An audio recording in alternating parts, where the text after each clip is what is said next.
ফলে আমাদের নারী কর্মীদের গায়ে হাত দেওয়ার সাহস আর করবেন না। আল্লাহর কসম করে বলি, সমঝোতার কোনো পর্যায়ে এই ধরনের কোনো আলোচনা ইসলাম বাংলাদেশ করে নাই। আসসালামু আলাইকুম রহমতুল্লাহ। প্রিয় দেশবাসী, আপনারা জানেন যে আসন্ন ত্রয়োদশ জাতীয় সংসদ নির্বাচনে ইসলামী আন্দোলন বাংলাদেশ 258 আসনে নির্বাচন করছে। আমরা গত 20 জানুয়ারির পর থেকে আমরা প্রচারণা কার্যক্রম চালিয়ে যাচ্ছি।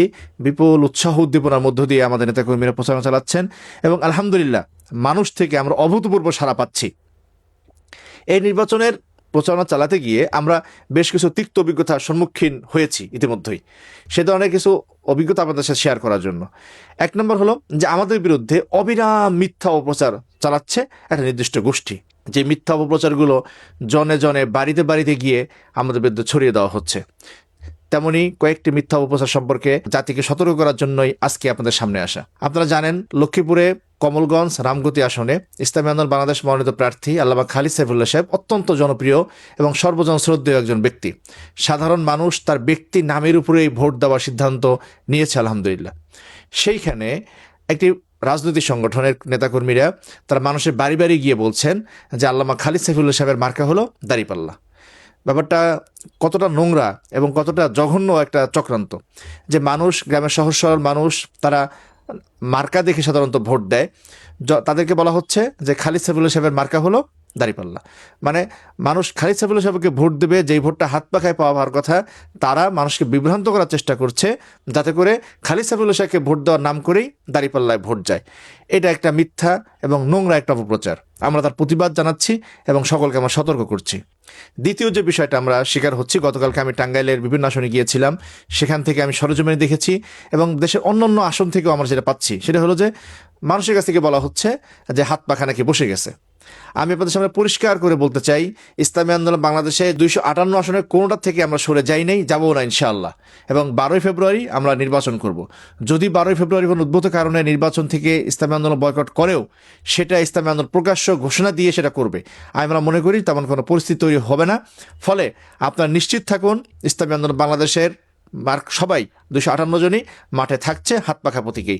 এই নোংরা অপপ্রচার যারা করছেন তাদেরকে থেকে দেশবাসীকে সতর্ক থাকার আমরা আহ্বান জানাচ্ছি।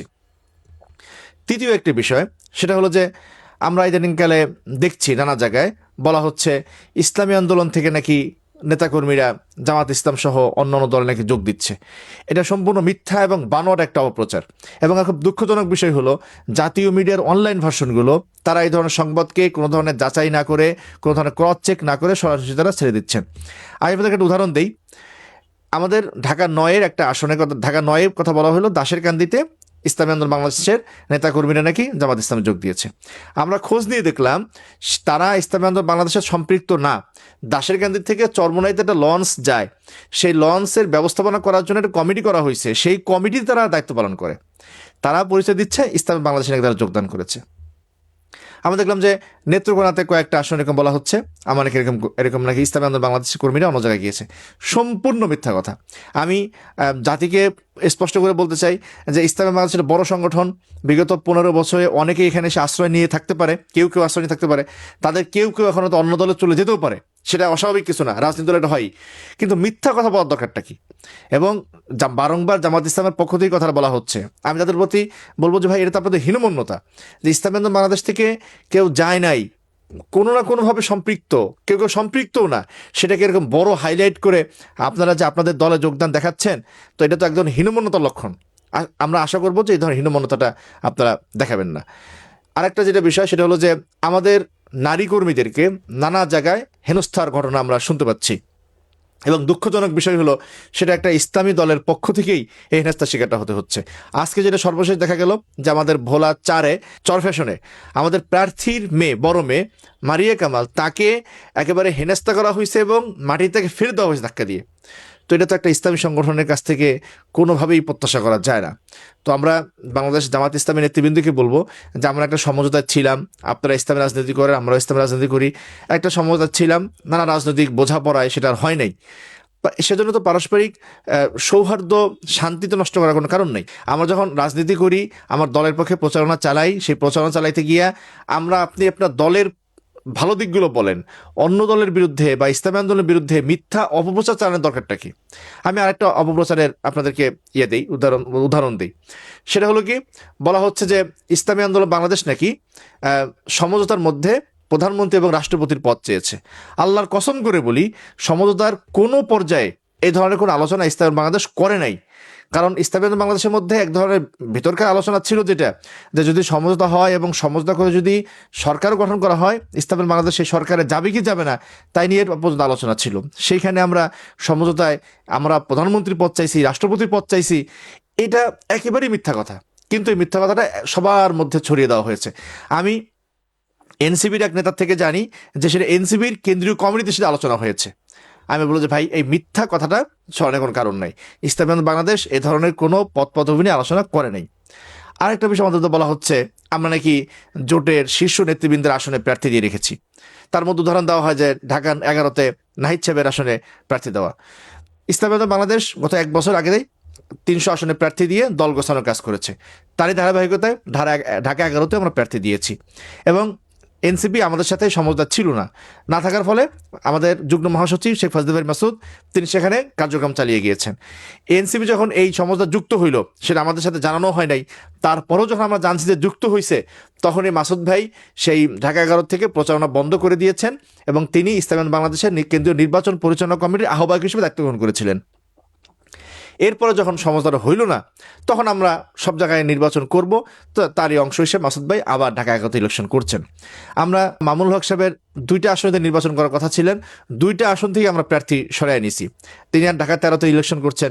ঢাকা 13-তে আমাদের ইঞ্জিনিয়ার মুরাদ ভাই অনেক দিন যাবৎ পরিশ্রম করছেন, তাকেও আমরা সেখান থেকে উঠিয়ে নিয়ে আসছি। ঢাকা 15-তে ডাক্তার শফিক সাহেবের আসনে ইসলামী আন্দোলন বাংলাদেশ মনোনয়ন জমাই পর্যন্ত দেয় নাই।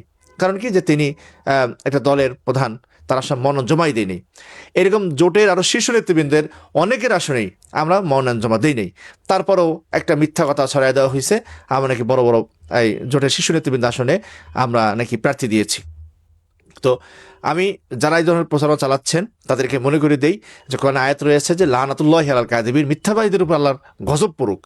আমরা আদর্শ প্রচার করতে গিয়া, দিন প্রচার করতে গিয়া, দিনকে প্রতিষ্ঠা করতে গিয়া মিথ্যা কথা বলার, অবিরাম অপপ্রচার চালানোর তো কোনো আসলে মানে হয় না।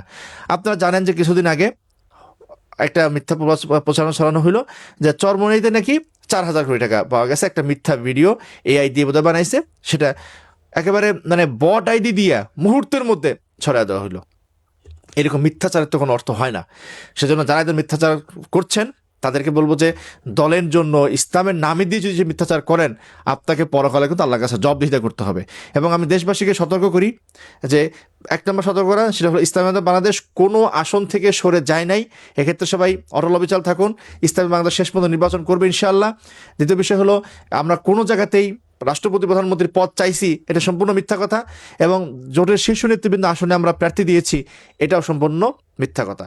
ফলে দেশবাসীকে বিভ্রান্ত না হওয়ার অনুরোধ করব। এবং আমাদের নারী কর্মীদের প্রতি কেউ কেউ যে সহিংস হচ্ছেন, তাদেরকে আমি সতর্ক করে দিতে চাই যে ইসলামের ইতিহাস রয়েছে যে আমার বোনের গায়ে, মায়ের গায়ে তাদেরকে যে হাত দেওয়া হয়, ইসলাম কিন্তু তাদেরকে সহ্য করে না। ফলে আমাদের নারী কর্মীদের গায়ে হাত দেওয়ার সাহস আর করবেন না, এটা আমরা প্রত্যাশা করি। এবং মিথ্যা অপপ্রচার থেকে বেঁচে আমরা দিনের কাজ করে যাই। আল্লাহ তাআলা সেই তৌফিক দান করুক। আমা আলাইনা ইল্লাল বালাগ।